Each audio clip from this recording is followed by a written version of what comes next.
Okay. It's early in the morning, so I figured I would read some of this while I'm still hella tired and the cats are eating. I don't like that angle I had last night. It was unflattering. Maybe that's good. Maybe I can just scoot back like this in some weird position. I don't know. Maybe I should just move the camera more away from me. Is it good over here? Actually, I think that's worse. Okay, whatever. I'm not gonna fucking sweat about it. Okay. Chapter 17. Metal Gear. We're about to see Metal Gear, you guys. I think this is like the second to last chapter or something. Look at how little left of the book there is. Can't wait to finish this little thing. It's been fun. Okay, yeah, I'm just gonna hold the book up like this. Okay. Head first, Haley rolled down and down, unable to stop himself. When he finally came to a halt, his head slammed painfully against a step. Sitting up, Solid Snake felt himself all over to see if anything was broken. Everything hurt, but everything seemed to be intact. Although he had a headache that a Himalayan mountain of aspirin couldn't cure, he would take a mountain of aspirin. Nasty bitch. Just as Haley had hoped, the pillar was hiding a stairway leading to the basement. Of course, he had expected to be going down the stairs on his feet, not his head. A huge bump was beginning to rise on the back of his skull, but he didn't have the time to pay it any mind. He's gonna be stumbling around and seeing things. Hugging the shadows, Solid Snake made his way cautiously down the remaining stairs. He was so close to his objective now that he could almost taste it. But all of a sudden, he felt his body sagging. Weariness and fatigue overcame him. And he was so tired he could barely take another step. It was a long, long time since Haley had rested or eaten, and he was out of rations. You know what else I realized? Is that he had food, but he didn't have no water. Water is important. Don't do athletic activities like this without any water. That's my what was I talking about? Not customer service, my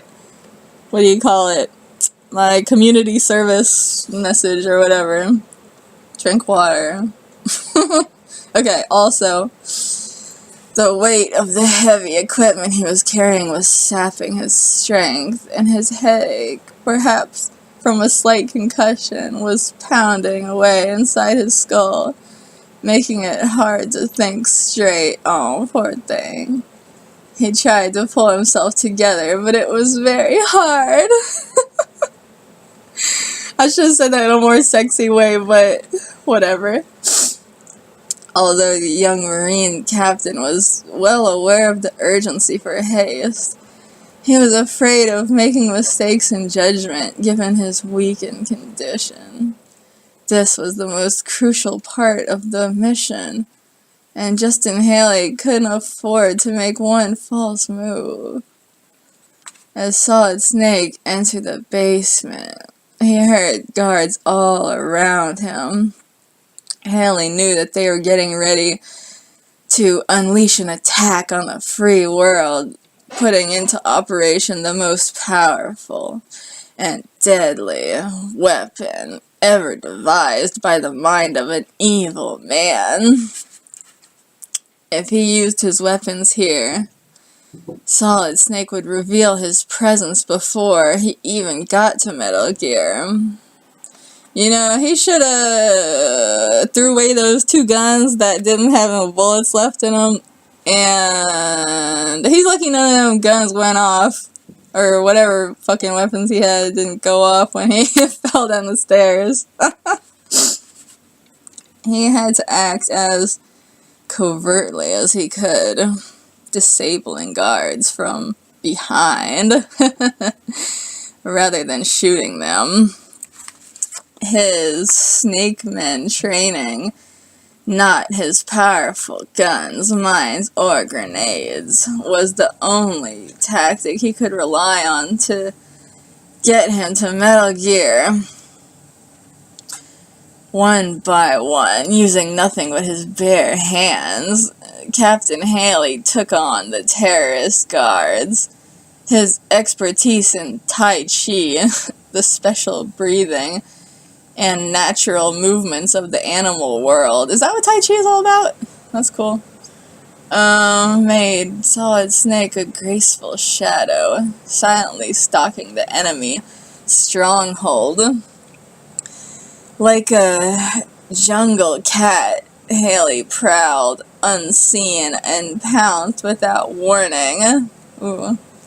His karate blows and rabbit punches. I want to see what the fuck a rabbit punch is. Something tells me it's like a little short punch. Like, I don't know. I want to see somebody demonstrate that shit, but not on me. Okay, just in general. I've never heard anybody use that term before. Okay. Delivered with trained precision. Took out one enemy guard after another. And all in silence. The odd thing was that with every terrorist down, Solid Snake felt his strength beginning to return. That's because he's a damn sadist or some shit. He knew that he was coming closer and closer to his objective. And then, turning a corner with the image of the keycard map fixed in his memory, Solid Snake came face to face, for the first time, with Metal Gear. Oh shit. As soon as he saw it, Haley recognized it. Nothing that huge and ugly could be anything else than Metal Gear. It was a tall, wide machine made out of a shining black metal that Solid Snake had never seen before. The metal itself seemed to radiate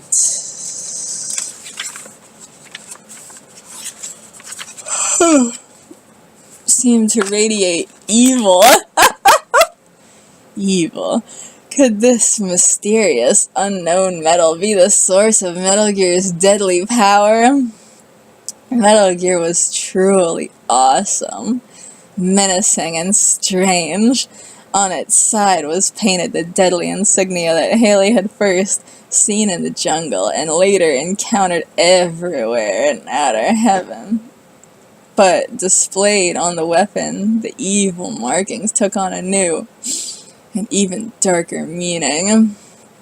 Part of the machine was outfitted with a keyboard and printer. So Solid Snake knew at once that what he'd suspected about Metal Gear was true. It was computer controlled and probably hooked up to a network of computers located throughout the terrorist nations. Even now, the printer was chattering away, issuing a readout target of every major city in the free world. You don't need a printer to do that. I don't know. This is 80s computers, so yeah, just roll with it.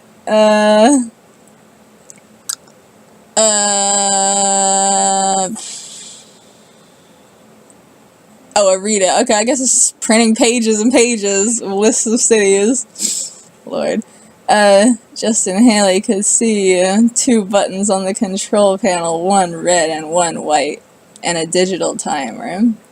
Standing by the weapon's side, leaning over the instrument panel, were two men, one of them wearing an elaborate uniform, complete with medals and decorations, was none other than Colonel Vermin California Taffy, the world's leading terrorist murderer. The other man, hunched and broken, was Dr. Ivan Petovich. Solid Snake slipped back further into the shadows to survey the weapon. Metal Gear was housed in an octagonal booth of shatterproof, see-through Lexan plastic. Each of the 8 sides was locked and guarded by an armed terrorist of matchless ferocity, strength, and cunning. These were California Taffy's picked elite guards, his most murderous men.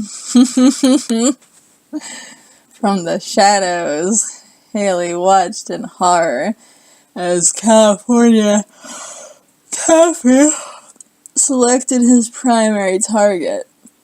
Through the Lexan shield, he couldn't hear their voices, but the gloating look on California Taffy's ugly face was hard to miss, and Haley could almost hear that vicious laughter. Then California Taffy took a step away from the control panel, and Solid Snake could make out on the screen that the chosen target was Washington, D.C. Of course. Of course it would be. No! The protest was yelled out in Justin Haley's own mind, but from his lips came no sound at all. It was his snakeman training that kept him silent. Even someone like me would know not to fucking make noise. You don't need to be a damn Marine to know that. California Taffy adjusted his coordinates and pressed the red button. Oh shit. The red button, you guys. The digital countdown in seconds began. The destruction of the free world had begun. Oh man, it's the doomsday machine, man. Haley saw the countdown start. 60, 59, 58. Less than 60 seconds to detonation. In under a minute, Washington would be reduced to rubble. And the other capitals would follow. Ottawa, London, Tokyo, Canberra, Paris, Wellington. What's Wellington the capital of? Solid Snake thought faster than he'd ever thought in his life. It was now or never. This is what he'd been sent here to do. 8 guards. Menage 9. That was less than 10 seconds per guard. If Captain Haley attempted to use his grenade launcher or his rocket launcher or his mines, chances were that he'd blow the entire basement sky high, and it would be too late to disarm Metal Gear. What would happen to the weapon's nuclear payload? That was no doubt hidden somewhere, ready to launch. An explosion could trigger that launch. Solid Snake dropped all his equipment. Perhaps his body armor would give him some protection. He glanced over and saw the display. 55, 54, 53, 52. This is giving me some damn, Rocky and Bullwinkle tease. What about the locks on the Lexan shield? 8 locks, 8 key cards. Thank goodness Haley hadn't left the other 7 key cards behind. See, what he had to do now was to defeat each card in turn, from 1 to 8, and put the right key card into each lock. When all 8 cards were inserted, Solid Snake was sure he'd be able to get to Metal Gear. It would be mortal hand-to-hand combat, like ancient Roman gladiators, between Haley and each of the terrorist guards in turn. The only advantage on Solid Snake's side was that the guards were unable to leave their posts to gang up on him, because they had to defend their locks every second. Okay. One by one, Solid Snake attacked the terrorists in a struggle for supremacy. Ugh, God, every time a guy does... I'm not even gonna go there, actually.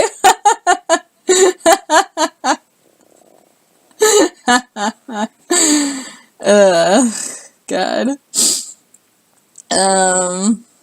The first guard went down. I guess he won the struggle for supremacy over that guy.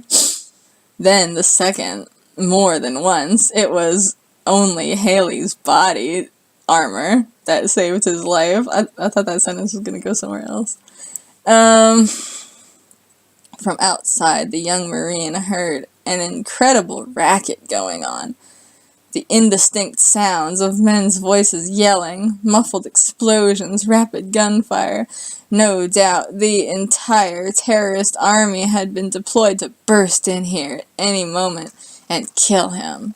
Solid Snake was not afraid to die, but he was determined to take California Taffy and Metal Gear with him.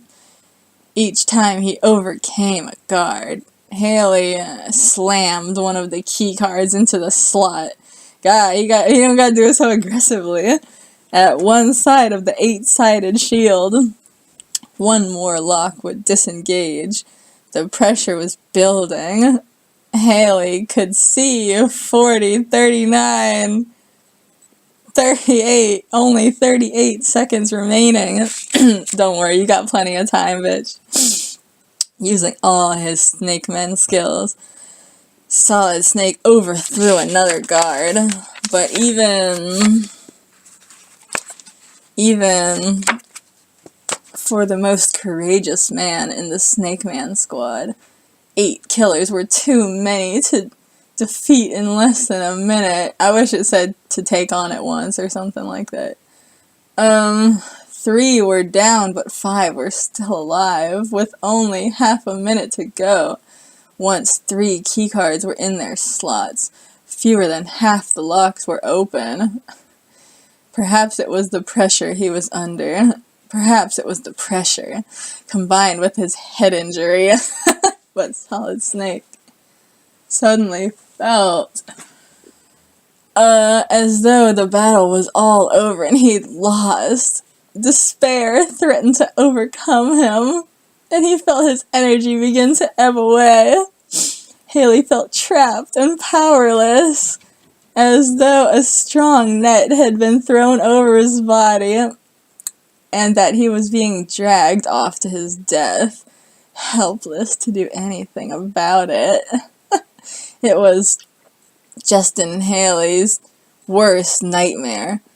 A recurring dream from which he'd wake in a cold sweat. So it was literally a nightmare he had, not just a figure of speech. Now it was coming true. He was failing his mission. Meanwhile, the seconds kept ticking down towards the destruction of the world. Suddenly, just behind him, Solid Snake heard the barking of gunfire. The terrorists must have broken through, and the enemy now had him surrounded.